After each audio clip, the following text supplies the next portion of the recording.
Ola from Barcelona. Gumawa ng giant brioche bread itong si Mister para sa birthday celebration ng panganay naming si Julia. Isa-celebrate namin sa public park para iwas linis bahay at may libreng playground pa. Buti na lang at maganda ang panahon. Kung hindi, may plan B naman kami kung uulan. Isinabay na rin namin sa birthday celebration niya itong dalawang kaklase niya. Nakipaghati nilang sabay rin itong kanilang pamilya. Nagulat at natawa ng husto si Julia sa laki ng cake na ginawa ng papa niya. Hindi ko na nga pala na-videohan yung mga pagkain. Medyo busy kasi ako sa pag-asikaso dito sa mga bisita namin. Potato chips, olives at assorted sandwiches lang na may iba't ibang cold cuts na palaman ang inihain namin para sa mga bisita. At ang cakes at assorted fruits naman for dessert. Ayan nga isang malaking number 8 ang cake para sa tatlo naming birthday celebrant. Para sa akin ito isang malaking tinapay. Brioche bread na gawa sa maraming butter, flour at itlog. Malambot at matamis. Masarap itong i-partner sa kape. Ang loob ng tinapay nilagyan ni Mr. ng whipped cream at ang kalahati ay truffle whipped cream. Sa sobrang laki ang daming natira. Kaya naman pinaghati-hatian nila at inuwi rin sa bahay. Every year gumagawa ako ng pinyata para sa kanya. Pero this year wala. Party bags na lang na may iba't ibang candies at chocolates ang pinang-giveaway namin. Kinabukasan sa mismong araw ng birthday ni Julia, after sumayaw nitong bunso niyang kapatid sa isang school event, sinelebrate din ulit namin ang kanyang birthday. Pero this time kami ng buong pamilya lang. 7 na ng gabi dito. Nagkulong kami ni Julia sa kwarto para maiset ng buong pamilya ang table at decoration sa request niya. Kahit simple lang ito, yung ngiti niya umaabot pa rin hanggang tenga.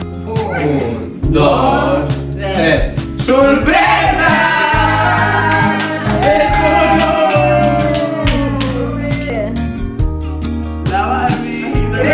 Ayan ang mga request na pagkain niya. Pizza, croquetas. Nagdagdag na lang kami ng ilan pang pwedeng kutkutin. Naglagay na rin kami ng konting Barbie decorations. Sinurpresa na rin namin siya ng kanyang request na birthday cake after ng hapunan. Sobrang galing nitong hipag ko. Every year nakakatipid talaga ako. Kasi siya na daw ang bahala sa birthday cakes nila. Sa ngiti pa lang nitong anak ko ay sulit na daw ang pagod niya.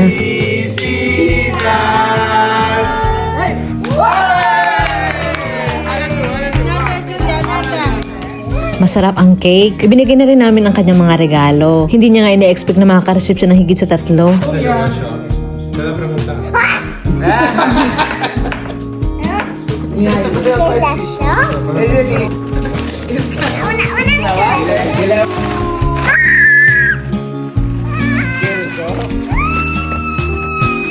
Late na silang natulog dyan kahit may pasok pa kinabukasan. Naglaro pa kasi kami ng Pinoy Henyo at nagtsikahan. Pero okay lang, sobrang saya naman niya at nakangiti namang tutulog itong aking si Julia. Maraming salamat nga pala sa lahat ng inyong birthday greeting. Hanggang sa susunod. Adios!